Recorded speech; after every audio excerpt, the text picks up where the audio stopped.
Next up, another noon game. The one that I had to force Dalton to do late at night a couple nights ago, but we're going to do it anyways. It's a great game. SMU at TCU, 12 p.m. Eastern Time on ESPN2. These are two programs looking to establish themselves as at-large playoff contenders, because if you look at DraftKings Sportsbook right now, TCU, I mentioned before, third in odds to win the Big 12. SMU is sixth in odds to win the ACC right now. So since neither of these teams are even in the top two of favorites in their conference right now, their most likely path to making the 12-team college football playoff is as an at-large bid. TCU is trying to start 3-0 on the season. They beat North Carolina by a lot in Week 1, and they beat Abilene Christian this past weekend. SMU, meanwhile, is 2-1 on the season after beating East Texas A&M and Missouri State while losing to double overtime to Baylor in Week 2. The winner of this game has a great chance at joining the top 25 heading into Week 5, while the loser suffers a major blow to their resume. Yeah, no, absolutely. I think when you talk about the loser of this game, especially if it's SMU, at-large consideration is pretty much done if they've already got Baylor and TCU losses. And then we would have more concerns about SMU even just heading into what seems to be a little more open ACC than we thought it was. It's not nearly going to be as easy for SMU to get to the playoff as it was last year. Not that it was easy last year, but it's an even tougher road this year, I think, in the ACC. As far as TCU goes, you know what? You get out of conference out of conference play undefeated. You get into a Big 12 where it's pretty open. I know we like those first two teams we talked about in Utah and Texas Tech, but TCU's playing pretty good football right now. And if they can come out with this win, they feel really good going into conference play. So it's going to be a fun ball game. So you have the SMU offense in this one with a quarterback in Kevin Jennings that led SMU to the playoff last year, but he's been a little shaky so far this year.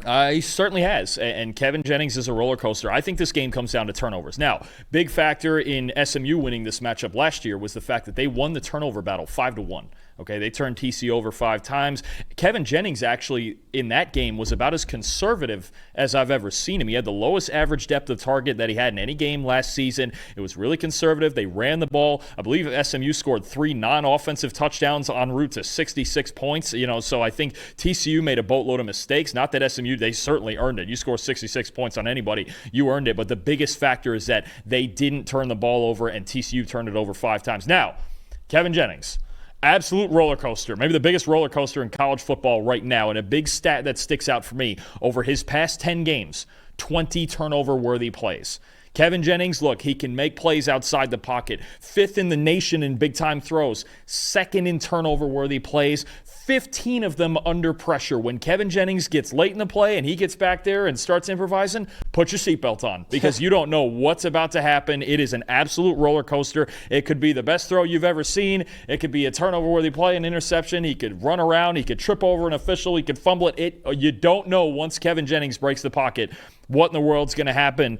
I think that's the big thing is that can you get pressure on Jennings? Can you speed the game up on him? Because there's times where he just throws the football into a crowd, right? And you're talking about a TCU team that since the beginning of last year, they blitz quarterbacks at the 5th highest rate in the country. So they're going to speed you up. Last year, he was conservative. He didn't make those big mistakes in that game. I don't believe he had a turnover-worthy play in this game last year. So, this is going to be the big thing because we've seen it, right? We've seen it against Duke last year, even though SMU won. I believe it was 5 or 6 turnover-worthy plays in that game.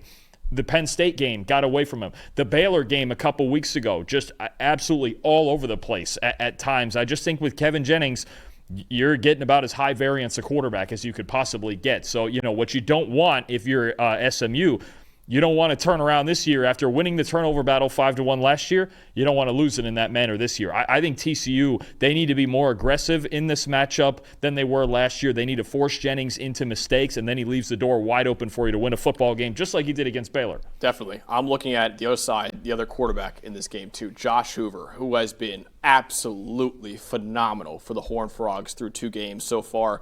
91.5 passing grade on the season. That is 2nd among all quarterbacks in the country. 76% completion rate is 6th in the country too. He's been really good from a clean pocket, posting a 91.6 passing grade. That's 8th in America. That's no different from last year either. He was 14th in the country in clean pocket passing grade, over a 90 passing grade or PFF grade from a clean pocket.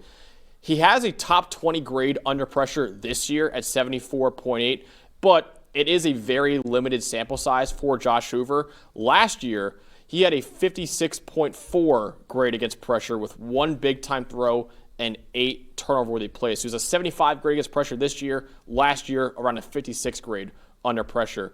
SMU lost their top 3 pressure leaders from last season, and their pass rush has looked a little sluggish out of the gate. They could only pressure Sawyer Robertson, the Baylor quarterback, on 9 of his 55 dropbacks in their double overtime loss.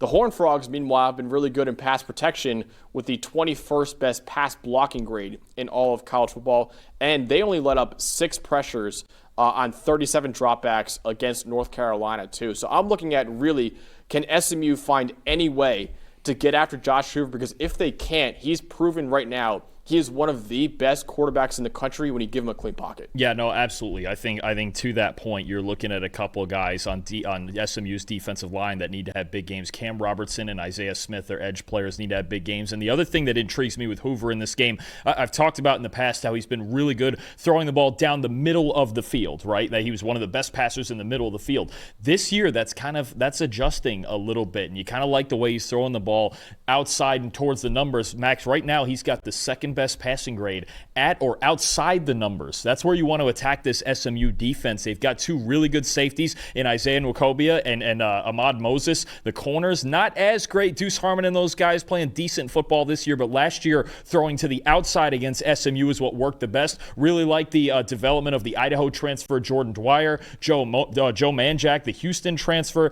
You still have Eric McAllister. There's a really nice group of weapons for TCU to work with, but I think a big development for this matchup specifically is Josh Hoover throwing outside instead of just down the seams, because last year there were times where he was in a little bit of this box between the numbers and down the hash marks. If they can throw outside now in this game, I think they're at a lot bigger advantage there instead of attacking those 2 great safeties. So a couple people in the chat right now. Ryan Nelson is taking TCU to win 38-35 in a shootout. Mr. Bucknuts is also taking TCU 41-34 in another shootout. Let us know in the chat, too, what do you think the scores will be for a lot of these games. Dalton, what are you going to say for this game? Who's winning between TCU and SMU in a battle between 2 Texas schools? I think a high-scoring game is the right way to go. Who knows on which side we will see turnovers. Again, I think this game comes down to the turnover battle. TCU lost it heavy last year, and they lost the game heavy, gave up 66 points. Again, 3 non-offensive touchdowns for SMU in last year's game.